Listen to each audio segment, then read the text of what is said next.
श्री कृष्ण कहते हैं, अगर तुम्हें किसी ने दुखी किया है तो बुरा मत मानना। लोग उसी पेड़ पर पत्थर मारते हैं जिस पेड़ पर ज्यादा मीठे फल होते हैं। मनुष्य कितना भी गोरा क्यों ना हो, परंतु उसकी परछाई सदैव काली ही होती है।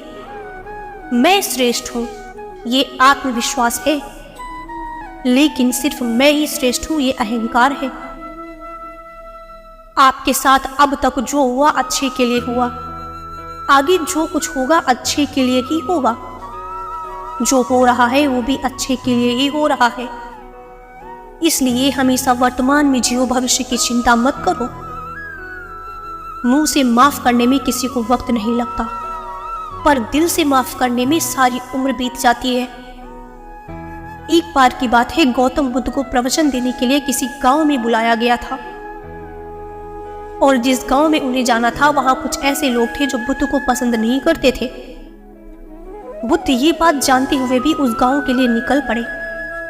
उस गांव में जो लोग बुद्ध को पसंद नहीं करते थे, उन्होंने बाकी के गांव वालों को भी गौतम बुद्ध के खिलाफ भड़का दिया और पूरे गांव में ये बात फैला दी कि गौतम बुद्ध दूसरों के धर्म की बुराई करते हैं और सभी को अपना धर्म अपनाने की बात बोलते हैं, जिससे लोगों का धर्म भ्रष्ट हो जाता है। गांव के लोग उन झूठी बातों पर विश्वास करने लगे और उन्होंने कुछ लोगों को बुलाया और कहा कि जैसे ही गौतम बुद्ध गांव में प्रवेश करें तो उन्हें वहीं से बेइज्जत करके भगा दिया जाए। और हुआ भी कुछ ऐसा ही। गौतम बुद्ध जब गांव में पहुंचे तो वहां उन्हें कुछ लोगों ने घेर लिया और भला बुरा कहने लगे।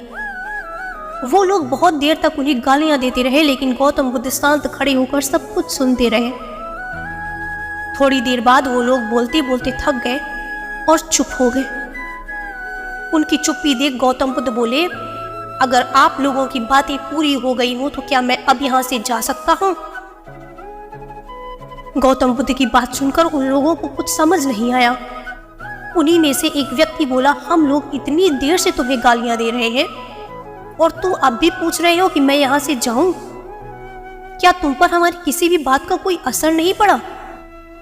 गौतम बुद्ध बोले, अगर आप लोग चाहो तो मुझे और गालियां दे सकते हो, क्योंकि ये आपका स्वभाव है, लेकिन मैं उनमें से किसी को गाली दूंगा नहीं। आपकी गालियों का तब तक मुझ पर कोई असर नहीं पड़ेगा जब तक मैं उन्हें स्वीकार नहीं कर लेता। जब मैं आपकी गालियों को लूंगा ही नहीं तो वो गालियां कहीं नहीं जाएंगी, बल्कि आप लोगों के पास ही रह जाएंगी और इन गालियों का असर भी आपको ही होगा।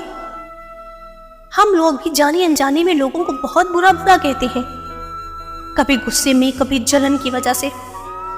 जो बुरी बातें हम दूसरों के लिए कहते हैं उनका असर अक्सर हम पर ही होता है। रास्ते में चलते हुए कोई दिखा तो उसे मन ही मन गाली दे देते हैं। गाड़ी चलाते हुए कोई सामने आ जाए या साइड न दे तो उसे भला बुरा कहने लगते हैं। किसी ऑफिस की लंबी लाइन में लगना पड़े तो वहां के कर्मचारियों को गाली देने लगते हैं।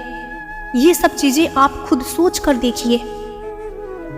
ऐसा आपने भी बहुत बार किया होगा और ज्यादातर समय कुछ अच्छा बोलने के बजाय बुरा ही बोला होगा। वो बोले हुए शब्द भी हम ही ने कहे हैं और हम ही ने सुने हैं, तो उनका असर भी हमारे ऊपर ही होगा। इसलिए अपने विचारों को सुधारने की कोशिश करिए। लोगों को बुरा भला कहना, किसी के लिए जानबूझकर बुरा करने की सोचना, इन सब का परिणाम हमारे लिए ही बहुत बुरा होता है। ये मत सोचिए कि बुरे कर्मों का या अच्छे कर्मों का फल नहीं मिलता। कर्मों का फल समय आने पर सबको मिलता है। आज नहीं तो कल, कल नहीं तो परसों, जवानी में नहीं तो बुढ़ापे में, इस जन्म में नहीं तो फिर अगले जन्म में। लेकिन जो दूसरों को दिया है या जो कर्म किए हैं उनका फल तो भुगतना ही पड़ेगा। आज के लिए बस इतना ही। अपना ख्याल रखें। नमस्कार। जय श्री कृष्ण।